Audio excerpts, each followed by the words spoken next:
This is Bam Electric Ghost, and we are live on the air with Gema. Thank you. It's the first time we've interviewed. And we're talking to you from Spain, right? Yeah, I am in Spain, in the coast, actually. And we're in New Hampshire, USA. So that's pretty cool. So, what they do in this podcast is we do behind the music type of interviews with singer-songwriters and musicians. So we're happy that Gema is able to be on the show today. And very happy to be here. Thank you. It's pretty cool that we are able to arrange this. We do have to get our sponsor mentioned. We have a sponsor on iOS app called Newsly. If you go to www.newsly.me or go to the Android App Store or iOS App Store, you can get the Newsly app, which reads the news back to you and also hosts podcasts. And this podcast is actually on Newsly. So what it does, it will translate it from a video to an audio only. So what they do is they also translate news articles into audio only streams. So use coupon code GHOST2021. You get 1 month free premium subscription to Newsly, and you can stop scrolling and start listening. And so use the coupon code GHOST2021 and get 1 month free premium subscription. So we have mentioned our sponsor, and they'll be happy. So now we're gonna bring up your so people can go on Instagram. Just hold a second. Sheen was acting weird for a second, but I think I got it up. Yeah, so we have your Instagram home. We encourage people to check that out. So Thanks. You're a singer-songwriter, and we actually have a clip of your music. It's kind of behind the music, kind of unplugged type of performance on the piano. And so if you don't mind, we're going to actually go and cue that up, and we're going to play that before we go into the interview so people can hear what you sound like before we get into the full interview. Is that cool? Super. Thank you. Yeah. So I'm going to put you on mute, and when we'll come back, you'll see yourself back on the screen, and then we'll go into it. So we're going to introduce this song. We'll do it right now.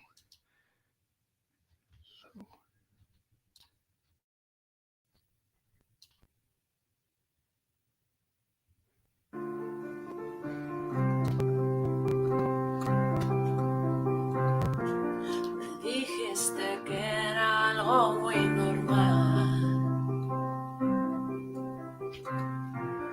pero mi amiga y yo empezamos a buscar, y entonces vino la revelación. No éramos parte del juego ni la acción. Why you follow him, don't you wonder why you follow him, don't play with my body. Solo quiero verte un poco más de frente, muéstrame tu cara si vas a estallar. Solo quiero verte un poco más de frente, muéstrame tu cara si vas a estallar.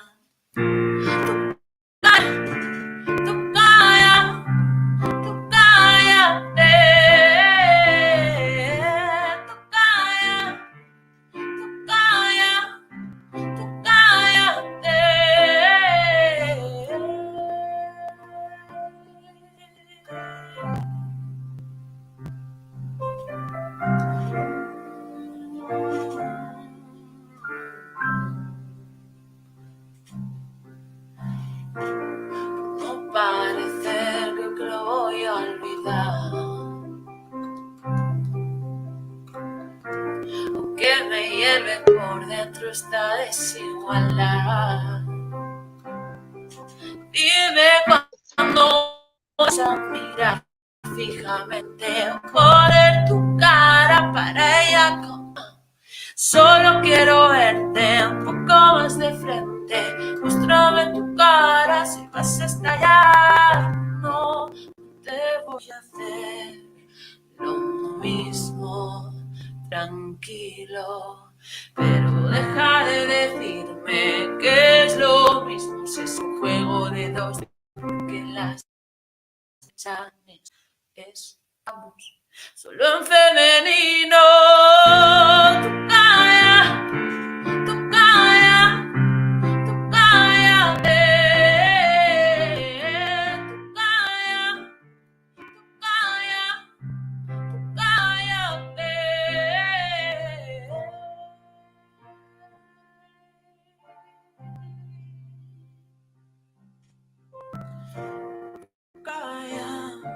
Tú cállate, pero deja de decirme, y deja de decirme, y deja de decirme. Solo quiero verte un poco más de frente. Tú calla, tú calla, tú cállate. Tú calla, tú calla, tú cállate. Solo quiero verte un poco más. Solo quiero verte un poco más. Solo quiero verte. Solo quiero verte. So that was the performance, and you're back. You can hear me, right? And you're back. Your mic's on, right? Yeah, right. Yep. So I think that's a really cool performance, because I'm a pianist and I'm a keyboardist, and I like it when I'm able to play on a piano without all my synthesizers and like an unplugged performance. And I think that shows like the honesty of your work. And I think it let everybody hear it like without being like layered and all the other stuff we can do in studio. I think that's a really good representation of your voice. Yeah, you're right. So I think what we like to do is we're going to start from the beginning. We sent you some questions, and part of what we do on this program is we kind of start from the beginning. So the first question we always ask a musician is like, when did you first get into music and at what age? Well, I realized that singing makes me feel strong feelings. Like when I really realized that I can do something with my voice was a very, very early years. Maybe I had 5 years old, 6 years old, and I listened for first time Whitney Houston song. So that for me was like a catharsis. So I thought, oh wow, I wanted to do that, right? So after that, I just invent melodies in my voice, in my mind, and then there was a guitar in my house, so I just joined me with an instrument, not like guitar, that I had in my home. And that's how I really start, and get into music. And also because in my childhood home, my mom plays a lot of music recordings from American music and some Spanish too, but mostly American. That's interesting that Whitney Houston was like a big influence, because she's like a worldwide artist, so I guess it influences beyond our shores. And a lot of like music I listen to is from Europe and Africa and other places too. So I think we all get our influences. It's interesting when I hear like people's influences. Like you always hear like Mariah Carey's or the Whitney Houstons or Beatles come up all the time. So it's kind of interesting, especially with vocalists will kind of name check certain people. But that then after, when I was a teenager, I had other influences, of sure, but it happened to me very very, very soon. So that was my first reference, like, wow, I wanted to do that. That's the answer is that, like, oh, I wanted to do that. I wanted to feel what she's feeling, while she's singing. Well, I think it's interesting you said it was cathartic, because I think a lot, as a singer-songwriter myself, people ask me, like, are you trying to write music to make hits? It's like a lot of times I work out songs, whether or not I'm going to publish them, it's kind of like I'm working through my life.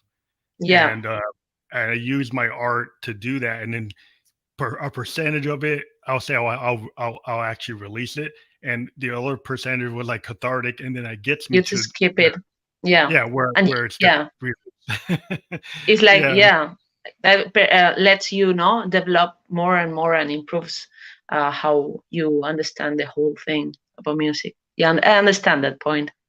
Yeah, it seems like a lot of musicians were like, we would do it whether or not we make a hit. It's kind of like in our DNA. And when I talk to musicians, they usually start very young. Yeah, a lot of musicians, and then they continue. Like you get the people that stop because of what they didn't.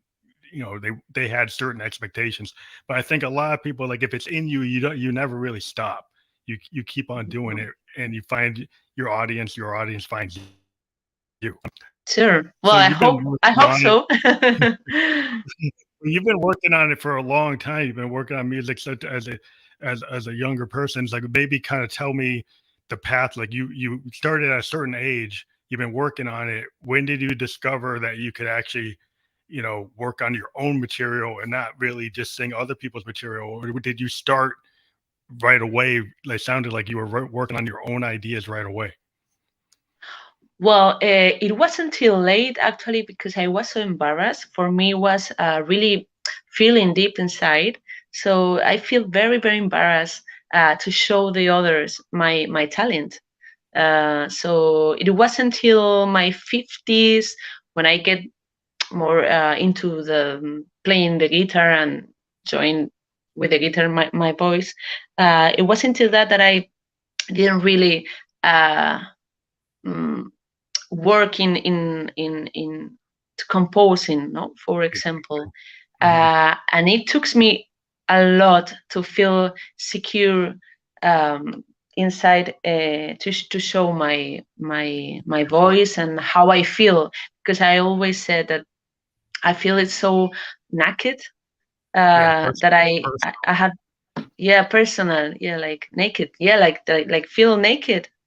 yeah. um Well, I think so one thing I would think what I found is like singer songwriters, the reason they really touch people is because there's that ability to be that naked with your emotion, and that yeah, is kind of like a yeah, universal um thing where yeah, but it took me a lot to understand that this is right, Mhm. because I didn't understand that I could do that without judgment, for example. Yeah, I think the problem is sometimes like there are singer songwriters, famous singer songwriters that have been so open. People are like, "Is that their real life? Is that really?" And then it's kind of like you kind of want some layer of protection between like your artist self and your real self. And singer Mhm. songwriters, we always kind of blur the line. Bob Yeah. Dylan's like famous for his like Blood on the Tracks album, where he like revealed a very personal nature of his like divorce. And most of the time Yeah, he'd been talking about politics and talking about these, and then he actually finally had a personal album. And even then there was a lot of allegory. There was a lot of layers where you didn't really know exactly like is that really him, but it's supposed to be sure. about his divorce. And he still made it kind of like separated. He kind of Yeah, through his songs he created yeah, like it's hard. characters to kind of separate himself from, but he actually, I think it's universal that you take your feelings and you put it into your song, and some of them like are Yeah, real things that happened, and you yeah. find a The, way to artistically do it. yeah, sure. The thing is that the moment that I realized that I could something, I could to do something with my voice, with my music, was when I first show my songs or my slightly compositions to my very close friends and not family because I was so afraid. But Yeah, they yeah. was like, "Wow, you really should me some feelings, right?" So I Mhm. realized that I could do something because I have the ability um, to Connect. make this impact of the emotional part of ourselves. I think that's our talent. Like a painter connects emotionally with their art. Actors can connect emotionally and kind of do, Hmm. they a method actor, and you can get so caught up in the role that you become that person, or you take stuff from your life and you make it real. I mean, like singer Yeah, songwriters and musicians, we have a little bit of an actor capability, right? Because when we perform, we kind of act like an actor. Yeah. You in Yeah. You have to yeah. imagine that you are feeling that feeling, right? Because maybe I wrote a song 10 years ago and I didn't have this situation anymore, but I can understand. I have to act, no? Like Yeah, you have to kind of you said.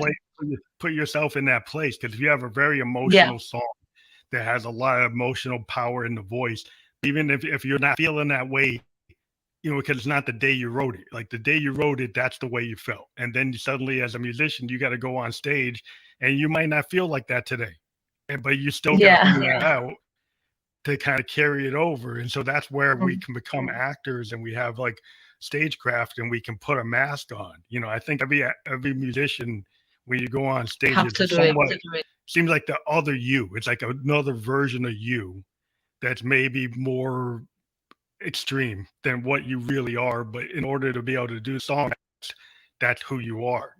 I think that's what I found as a musician. Like I had to find that confidence. I didn't get confidence to actually start performing vocals until like 2008. I'm like I was 4 years old.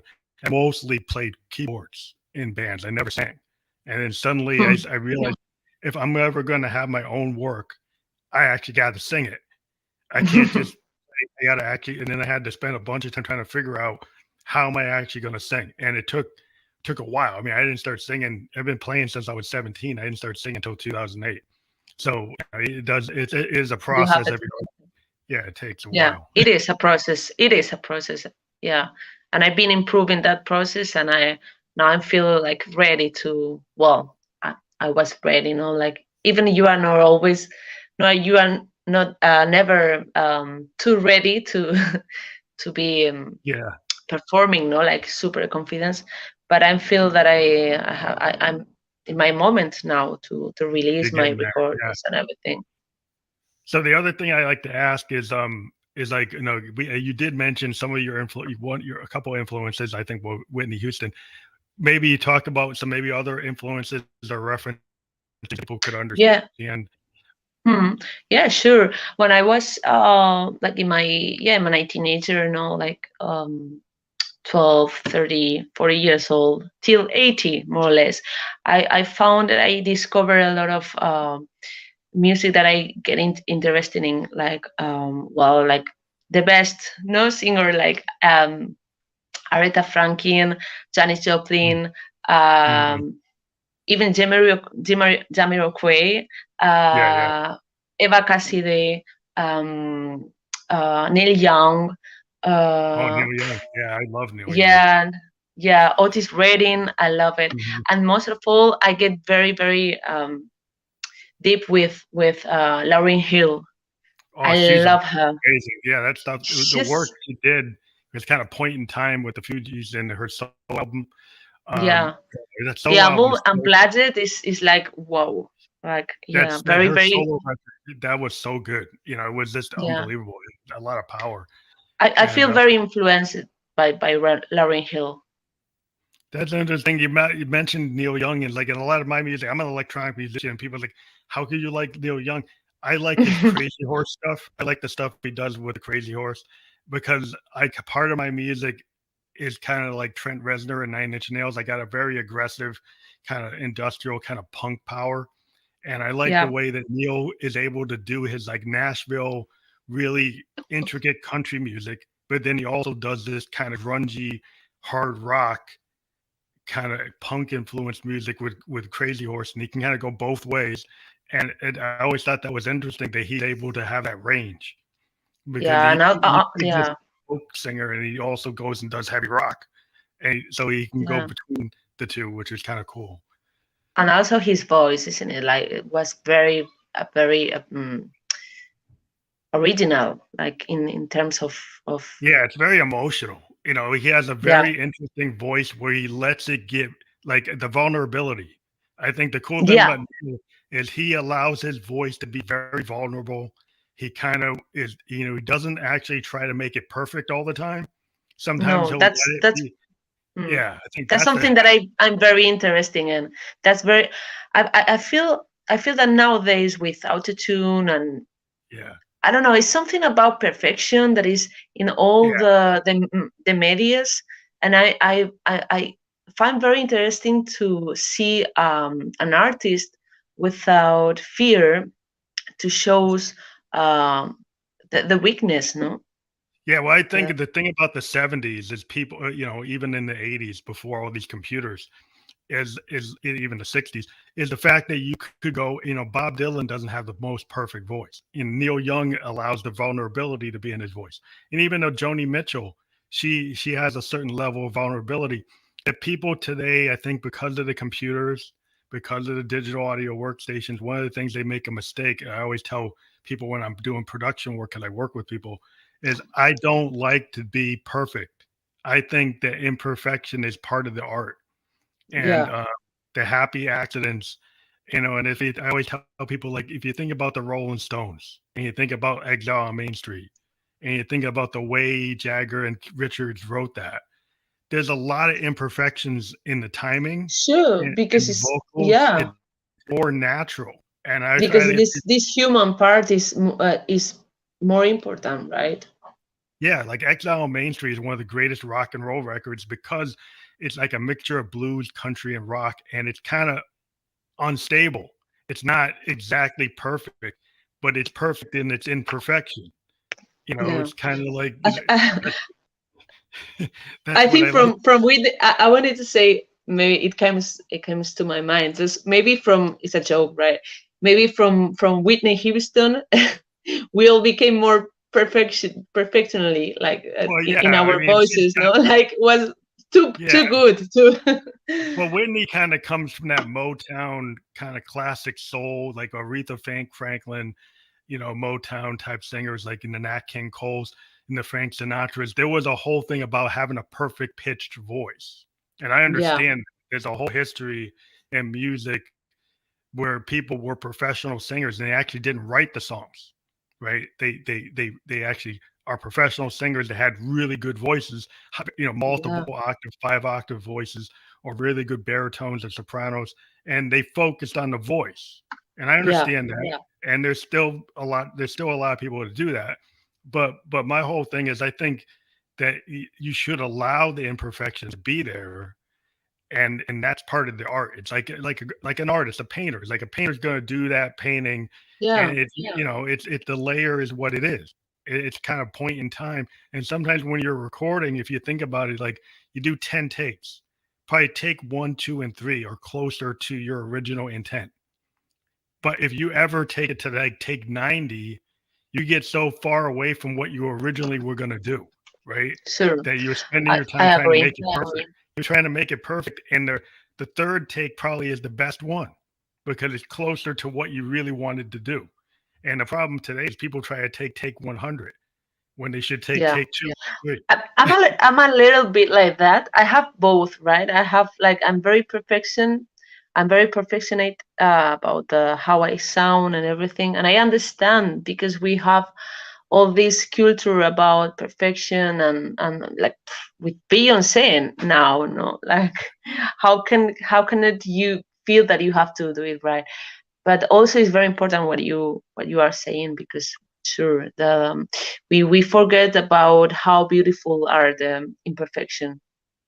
Yeah, because I mean, a lot of times, what I think happens is in a musician is the further you get away from the original version, the more you start correcting yourself and then start saying, well, maybe I shouldn't say that, or maybe I shouldn't do that. Yeah, And then you start second guessing yourself, and the original art is closer to what it really should be. And, yeah, I had, you forget what you feel and you start to yeah, have these yeah, thoughts in your mind that just don't flow, the feelings don't flow, it's just being too yeah, I think mentally. that's where people, a lot of people today, they forget that and they're so into the hook. They're so into Yeah, trying to get the melody right and make it catchy. And I understand there's a drive in the industry to get that catchy hook. And, even if you go back to Motown, they spent a lot of time trying to get those hooks, and the drummers spent a lot of time trying to get those drum parts exactly right. But even back then, it was like, okay, they got it and then they put it down and it was still like, it was a point in time thing where they picked it. and they made good choices. They had good producers. They had good, songwriters that kind of knew how to get the hook and put it together. But they still kind of put it together in a more organic way, where they would where the whole band would go into the studio and play it through. Yeah. And I Yeah. think when you do it part by part, bar by bar, it gets antiseptic. It gets less organic, because then you're Sure. being too critical. And I see there's a reason to do that. There's a reason. Like, you think about like Bruce Springsteen spent like 6 months on Born to Run. 6 months on that one track, because he just was very obsessed about trying to make it perfect. And he had this kind of Phil Spector wall of sound idea, and he just kept on layer and layer and layer and layer. And it came out brilliant. But Yeah. there's a lot of his songs that are less like contrived like that, and they Yeah. actually Like Beatles. Beatles. Beatles in one song. I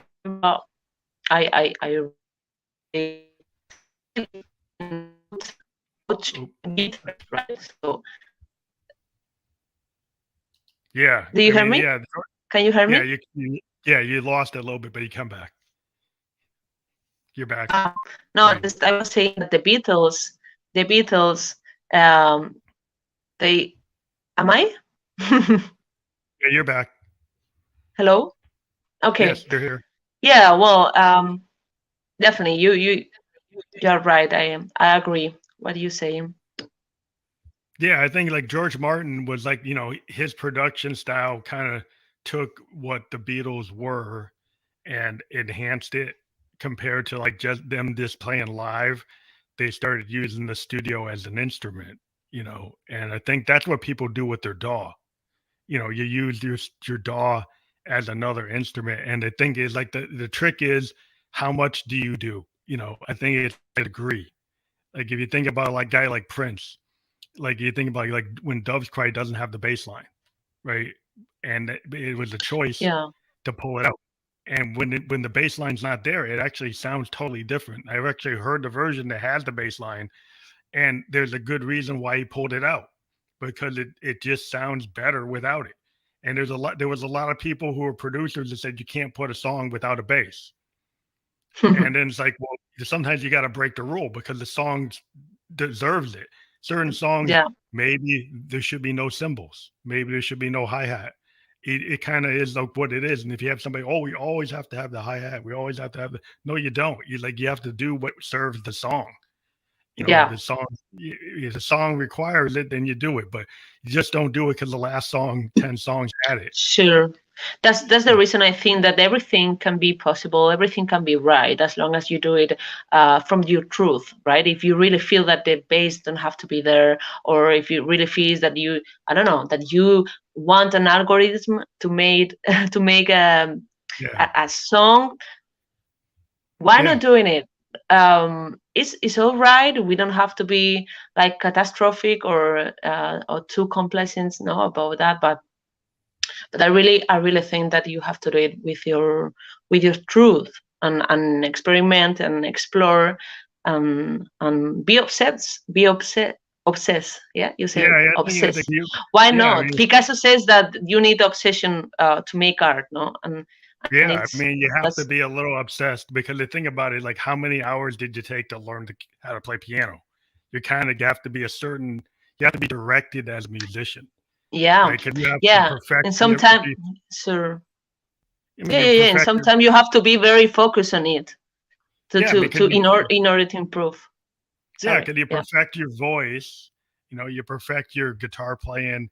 It's a lot of hours that before you ever hit the mic, as a musician, that you perfect some aspect of your art, and it becomes like natural. So like if you're a singer and you're playing guitar, well, your guitar playing has to kind of be like, you can't be looking at the guitar, you got to like know it. If you're a piano player, you got to kind of know it. The drummer's got to know it. So it's just that's the work you put in. And it is somewhat, like an athlete, you have to put the time in. You have to build that muscle memory, or to know where you're playing on the piano. And and that's the kind of obsessive level of it, and how far you take it. I think some people have to understand that sometimes doing a song like stream of consciousness. And like I've been into a lot of what I've been doing in the last 5 years. I used to spend a lot of time constructing songs, and then I started saying, you know what, I'm just going to turn my mic on, turn my recorders on, and just kind of just record stream of consciousness, and then put down whatever I get, and then go back and listen to it, and then find the things I think I should work on. And I would just every day do practices where I just kind of go, maybe I had an idea I wrote on the paper, and then I just go with it. And I find that by being more relaxed and just letting it go, kind of like saying, oh, there's this universal idea, and I'll just let the muse come in. I'll let my instrument kind of tell me what I should do that day. Because That's it's like, interesting what you're saying. Yeah, and I I find, understand that. What you say that the universe, no, like the ideas are in the universe, and you just have to go to it yeah, to get them. instead of and sitting and down for on that you paper, have to work a yeah, lot. yeah, instead You of have to sitting down work on and paper, work. yeah, I mean, when I was like, I used to sit on paper and try to write it out. And then I found like I ended up changing it all the time. Because like as soon as I got to the piano, I was like, nah, I'm not doing that. I would do something else. It's like, so it's like I just said, well, why don't I just sit at the piano and just write it from there, right? Or to sit at my synthesizer and write it from there. And I find that I do a lot better. I mean, there's some things I actually write out. I'll have a lyric. And this is the question I have for you. Like, do you start with like your piano or your guitar, or is it, something on the paper, or it doesn't matter? Like some songs, they start different Yeah. ways, so, In my in my case, for example, I start playing when I was younger, just a melody in my head, just singing without instrument, and then mostly because I didn't play piano.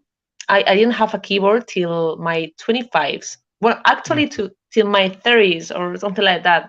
Like so, 5 years ago. But I always have been in touch with piano. Well, the thing is that mhm, I started playing, for example, in my case, with guitar, and I play guitar, and at the time I'm playing, very easy a melody comes to me. yeah, So it's a good for me, writing it's instrument. Yeah, I think the yeah, guitar and the piano are like the primary writing instruments. And mm, now people have synthesizers and they use those because they can do everything. But like I always, yeah, it was a guitar or a piano is the writing instrument, because you can just sit down and you run through a chord arrangement on either either a guitar or a piano. The be able to, the ability to do the chords, it kind of builds a song. Just putting the chord progressions together yeah, sure. is But just kind of. I don't know what I'm playing. I didn't study music, Oh, you just feel so it. I just feel it. That's Well, good. I have learned like 2 songs or 3 songs at the piano, and from that I just start to explore to Okay. myself and compose my own songs. So I just sit in the piano and the keyboard, or take my guitar, and I just explore it, and through that I think voice that came in. sometimes is like sometimes being taught can give you limitations. Like what Shoot, I always found is like there's a bunch of there's famous musicians I love, like Hendrix. Hendrix taught himself. He was yeah, left-handed and he restrung the guitar to fit and his left-handed sure, nature. And so he I do limitate. I do feel limited. Yeah, you're right. I do and I feel think limited sometimes, but sometimes you are more like well, I open think it's to everything. yeah, I think if you have some, like if you're not an expert at your instrument, you might come at it and you didn't learn all the theory.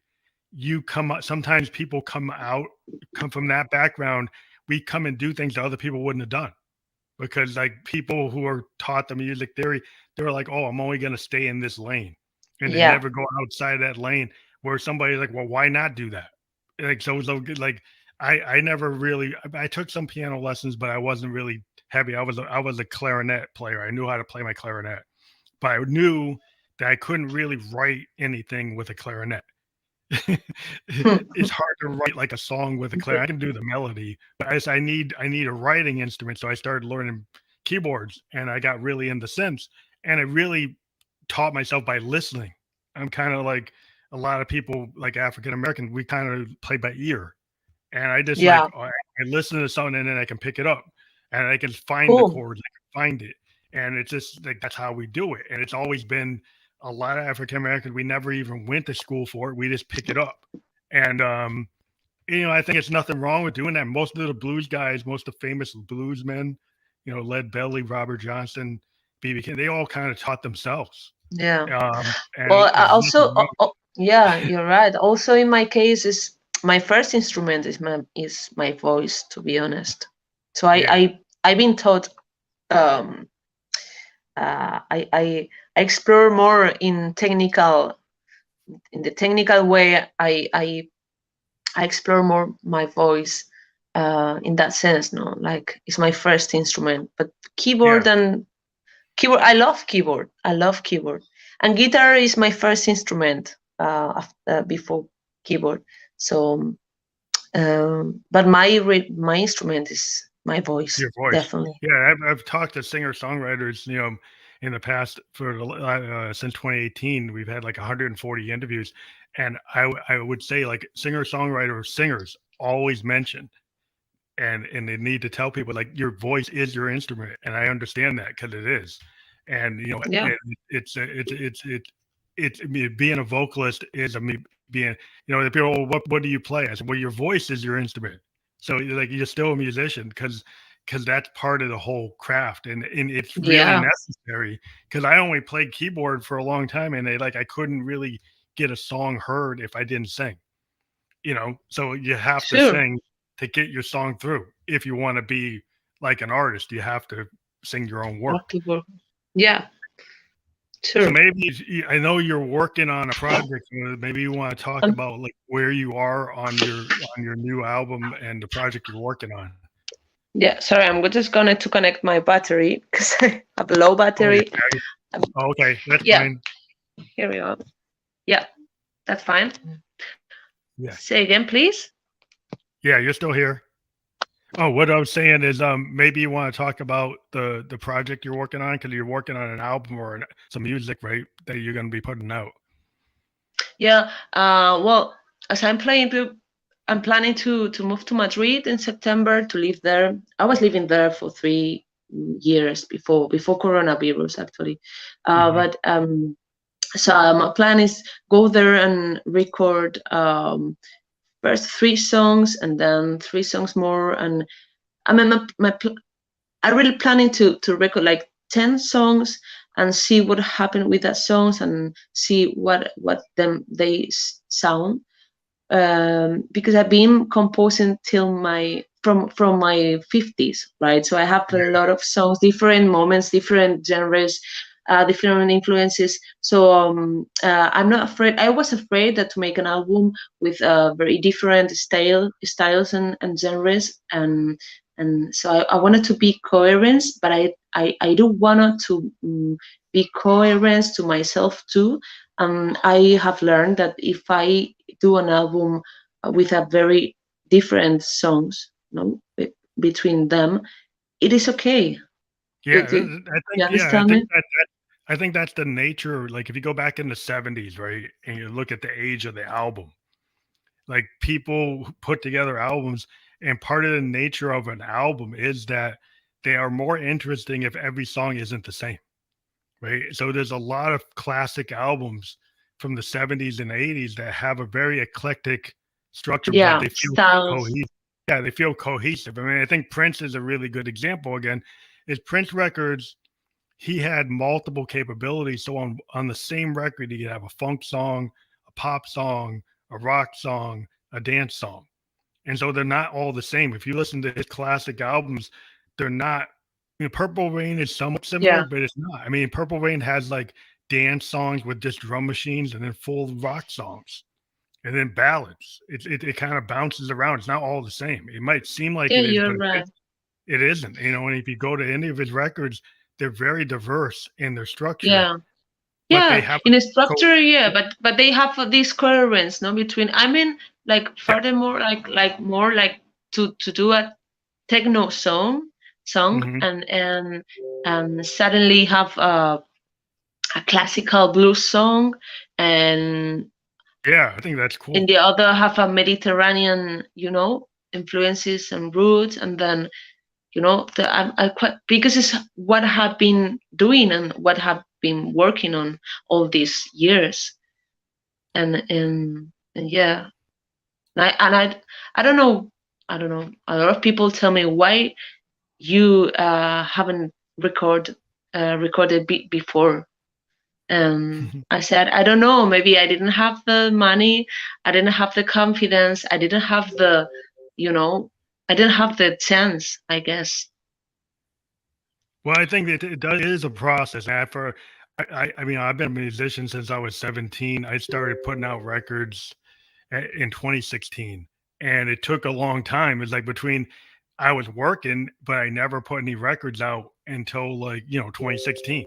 And in the last 2 years, I was normally putting records out all the time, and I kind of took a break, and I've been working on a big project. And I got, oh, you're there. Something fell down. Oh, you're still here. Oh, maybe your phone dropped. Oh, maybe. We lost her for a little bit. I was just saying, maybe her battery went down. Hope she'll come back.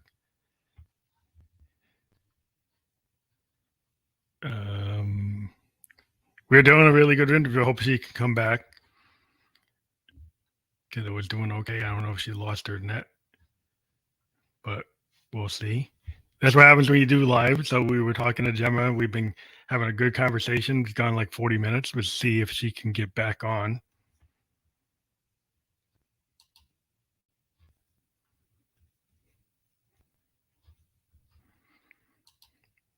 I'm not sure. Let's see.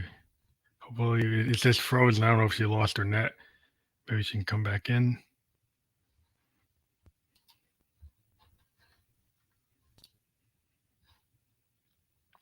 Well, we'll stay out here for a couple more minutes to see if she can come back.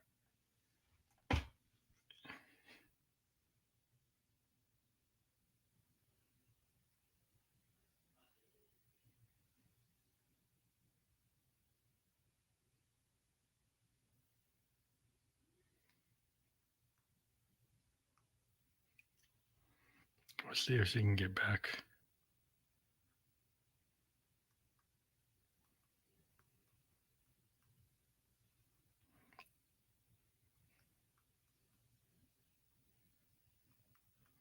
Well, we'll do a little bit of a sponsor thing again. We'll mention our primary sponsor is Newsly. And again, on Newsly, you are able to get an app that reads the news back to you in a natural human voice. And that's pretty cool. So we're going to put that up again so you can check out what that is. So if you use coupon code GHOST2021, you can get 1 month premium subscription. And that would and you could just go to your iOS store, or you can go to your Android store, and it's an app that reads the news back to you in a natural human voice, and where our podcast is actually on there. So that's kind of cool. The other thing you can do if you're a musician and you want to get interviewed, you can talk to us on our Instagram, Fam Electric Ghost, and do a direct message, and you can get on our channel here. And we just ask that you subscribe to our channel so you can get all the latest podcasts, and you send us your a promotional photo, and also send us a list of your where your music is and a short bio, and we will do an interview. One of the things we do as the Ghost is we write our own music, so we've got a bunch of music out there ourselves, which is on Spotify, and we put all of our new music on SoundCloud, so you can check out all of our songs on SoundCloud, and that's it's pretty cool. So you can see our what we do is like our works in progress we put there, and then eventually our stuff comes out. But we're gonna put up Gema's site again. So again, you should check out Gema on Instagram. Go to Instagram, Gema Elagua, and you check out her work. I'm not sure if she had a technical issue.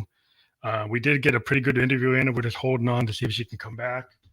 I texted her. I don't know what happened. Maybe her phone broke or something. I don't know. Just trying to see if I can direct message her.